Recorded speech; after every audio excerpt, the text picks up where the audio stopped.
गोपाष्टमी की आप सभी को परमार्थ निकेतन, गंगा के पावन तट, हिमालय की पवित्र भूमि तथा ऋषिकेश से ढेर सारी शुभकामनाएं। गौ माता हमारी भारत की आत्मा है, हमारी सनातन चेतना का प्रतीक है।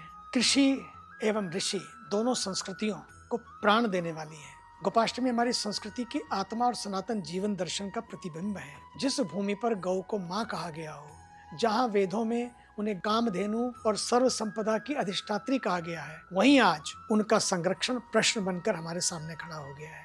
ये पर्व इसी सामूहिक चेतना के लिए एक पुकार है। गौ माता जीवन का आधार है, धरती की धड़कन और संस्कृति की श्वासें हैं। शास्त्रों में उल्लेख मिलता है गौ माता के शरीर में अनेक देवताओं का वास है। उनके चरणों में समृद्धि, शांति और धर्म का संगम है। वे केवल दूध देने वाली नहीं, बल्कि पोषण, करुणा और संतुलन की भी प्रतीक है। अर्थ और अध्यात्म, कृषि और आरोग्य चारों स्तंभों की मूल प्रेरणा है। परंतु आज जब भौतिकता ने हमें संवेदना से दूर कर दिया है, वही गौ माता जो कभी देवालयों में पूजित थी, आज सड़कों पर घायल और उपेक्षित पड़ी है। यह दृश्य हमारी आत्मा को झकझोरने वाला और आईना दिखाने वाला है। जिस सभ्यता ने गावो विश्वस्य मातरः कहा, आज वही मौन है।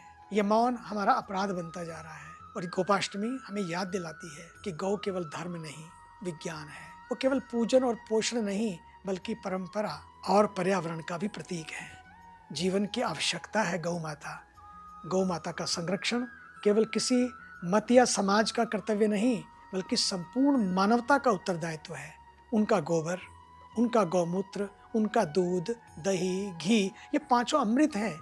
ये न केवल आयुर्वेद का आधार है, बल्कि पर्यावरणीय संतुलन और प्राकृतिक जीवन का भी स्तंभ है। जब हम गौ माता का संरक्षण करते हैं, तो हम केवल एक जीव का नहीं, बल्कि धरती की जीवनी शक्ति का संरक्षण करते हैं। इसलिए आइए हम सब मिलकर गौ पालन का, गौ सेवा का, गौ संरक्षण का संकल्प लें और इसी के साथ ही हम अपनी जिम्मेदारी के भाव को भी आगे बढ़ाएं। यही आवश्यकता है कि उस भाव को जगाएं जो ऋषि मुनियों ने जिया था। और भारत को गौ माता की भूमि कहा, क्यों कहा उन्होंने? क्योंकि उनको मालूम था कि गौशालाओं का विस्तार, गौ आधारित कृषि और औषधि के विकास से जनमानस में पुनः गौ संवेदना के प्रति जागरण बन सके, गौ के प्रति सम्मान का भाव आ सके, ताकि धन, धान्य, धर्म और दया सच मानिए जिसके कारण है, उसके प्रति आज हम मिलकर गोपाष्टमी के पर्व पर संकल्प लें।